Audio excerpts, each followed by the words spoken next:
Before we moved to Texas, my family lived in a house in Georgia with a huge backyard. It was the kind of yard that made me feel like the most popular kid in school whenever we wanted to play outside. At 2 acres, it was surrounded by woods on 3 sides and had trees scattered throughout. We had a trampoline in one corner, a hot tub, a big detached 3-car garage, and an above-ground pool.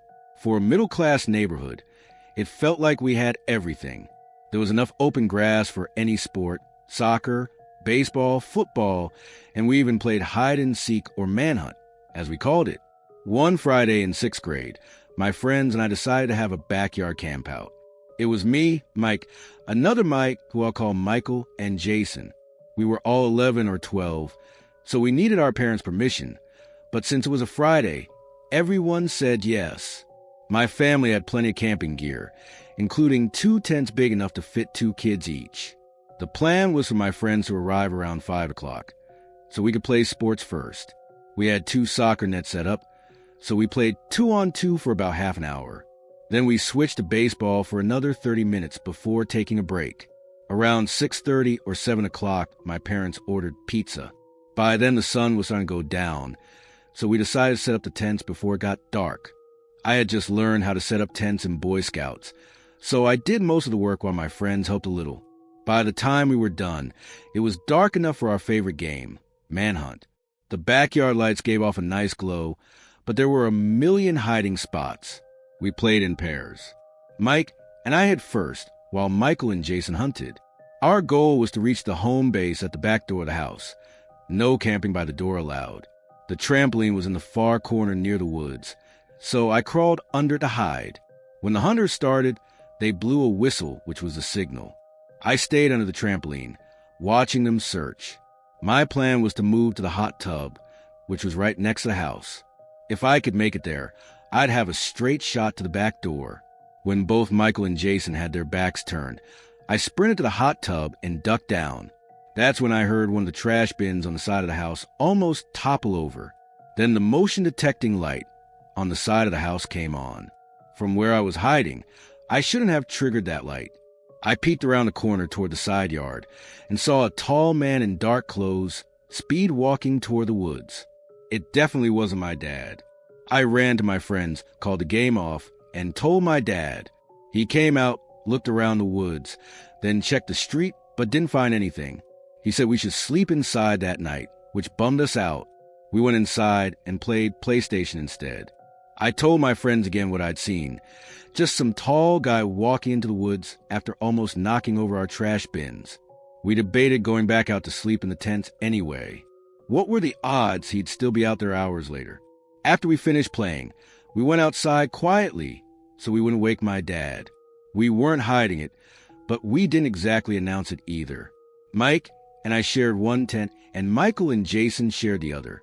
After joking around and yelling between tents for a while, we started to quiet down. Mike fell asleep, but I was still awake. That's when I heard footsteps in the grass getting closer to our tent. Then the zipper started to open. I looked up and saw what I thought was my dad peeking in. He asked, "What are you guys doing out here?" I said something like, "They wanted to sleep out here, so we came back." But then I got a better look at his face and realized it wasn't my dad. It was a complete stranger who looked about my dad's age. He started to crawl in, and I screamed at the top of my lungs. Mike woke up screaming too. The man grabbed at our ankles and told us to be quiet, but then he gave up, left the tent, and disappeared into the dark. I yelled at my friends to run inside. As we ran to the house, my dad came out the back door, responding to our screams. I told him the man was back, but didn't know which way he'd gone. My dad ran around the yard yelling, taunting the guy to come back. From inside the living room, we heard my mom calling the police. When an officer arrived, he took my statement and made a report. At least there was now a record of some creep hanging around. I don't know if that man ever came back or if he ever got caught, but the whole thing was terrifying. It could have gone so much worse.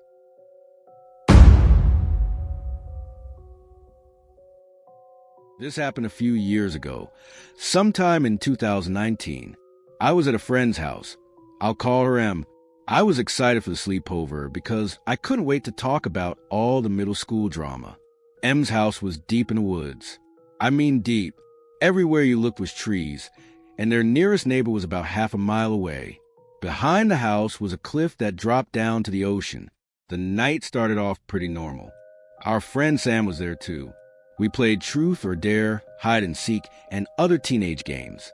It got late, but we decided to go for a walk down the gravel road that led to the other houses. We asked M's mom, and she said yes. After about 10 or 15 minutes, we saw a man walking toward us on the other side of the street. At first, we didn't think much of it. Maybe he was just out for an evening walk. But something felt off. He was dressed in heavy clothing, the kind you'd wear in snow, even though it was about 60 degrees outside. We all glanced at each other as we passed him, and that's when it hit us. The smell. This horrible, disgusting stench came off him. It's hard to even describe how bad it was. As soon as we got a few feet away, one of my friends gasped for air like she'd been holding her breath. Another ran into the woods and almost threw up. We decided to head back. Our friend, who nearly threw up, begged us to. As we turned around, we passed him again. This time we held our breath before walking by. When we looked back, he wasn't heading the other way anymore. He was following us. That disgusting smell was closing in. We had no choice but to speed up. We started speed walking. We still had about a mile to go before reaching M's house. As we picked up the pace. We all exchanged scared looks. We began jogging. He sped up too. Finally, we were running. Sam looked back and screamed, a blood-curdling scream. And I turned around to see him full-on sprinting at us. In his hand was something shiny like a knife. We all screamed as we ran. Our screams must have startled him because he stopped chasing us. He just stood there watching. We didn't wait to see what he would do next. We ran straight back to M's house, slammed the door, and decided not to tell our parents since they were already asleep. We set up our sleeping areas in the living room, and a few hours passed. Around 2 a.m., we were watching a horror movie. M's house had a wall of windows on the backside overlooking the ocean because of the cliff. I was sitting on a couch right by one of those windows. Outside was pitch black. All you could hear were the waves and the wind. Suddenly, I heard footsteps right outside the window. I told my friends, but Em said it was probably the deer that always came by. For 2 years, she'd been feeding a deer that would walk right up to that very window. I got excited and looked outside, expecting to see it, but it was too dark. I suggested going outside to pet it, but Em and Sam said no. They reminded me about what happened earlier. I agreed and went back to watching the movie. An hour later, we were tired. We turned off the TV and went under our blankets. Em and Sam fell asleep quickly, but I couldn't. Something felt off. My gut told me not to close my eyes. I stared out at the ocean. The moon was bright enough to see the water. Then I noticed movement in the woods to the left. I turned my head, but nothing was there. I knew I'd seen something, so I grabbed a flashlight and aimed it where I thought I saw movement. That was the worst decision I could have made. When the beam hit the trees, I saw him again. But this time he wasn't wearing heavy clothes.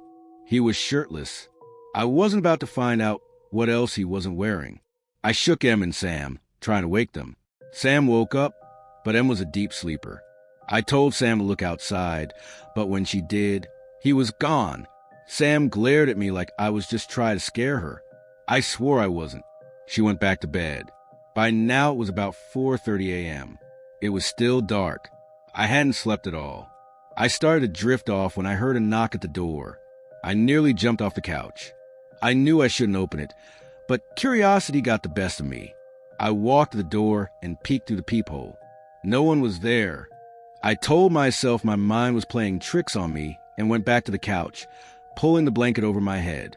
Eventually I fell asleep, but at 5 a.m., I woke up in a cold sweat.